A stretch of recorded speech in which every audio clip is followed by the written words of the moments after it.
σε σένα π' αγαπώ. Δεν βρίσκω λόγους για να ζω, παντού για σένα με ρωτώ. Ελπίζω κάπου να σε βρω, οι σκέψεις μου σ' ακολουθεί, να σε σκεπάζει στην βροχή, να σου χαρίσει την χαρά, να νιώθω με σε κοντά.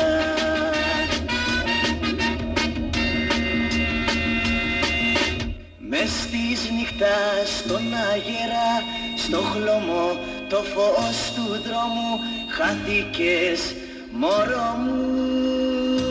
Τι θα πιούμε? Πετρέλαιο. What? Τι θα πιούμε, τι πίνει ο κόσμος τέτοια ώρα? Άντρους, darling, γιατί είσαι εκνευρισμένος? Παρακαλώ. Ουίσκι. Μάλιστα. Άντρους, δεν ξέρω γιατί από την ημέρα που ήρθε η γυναίκα σου έχεις ένα παράξενο εκνευρισμό. Μα δεν καταλαβαίνεις, αγάπη μου, ένα διαζύγιο δεν είναι και πολύ ευχάριστη υπόθεση. Ναι, αλλά αυτό θα μας δώσει την ευκαιρία να παντρευτούμε. Αυτό που το πας. Άντρους, μου φαίνεται ότι είσαι λίγο ψυχρός μαζί μου. Ψυχρός, τώρα είναι που πρέπει να φουντώσω. Γιατί έτσι και δεν φουντώσω, τι γινόμαστε?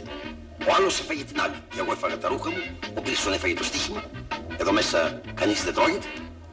Το μόνο που μας σώζει είναι να σε φάει σε ένα ουβούδας για να γλιτώσω. Άντρους, μήπως έχεις πυρετό και παραμιλάς? Γιατί αν δεν αισθάνεσαι καλά να σε πάω στο κρεβατάκι σου. Δόμνα, αγάπη μου. Ναι. Δόμνα λατρεία μου. Τι?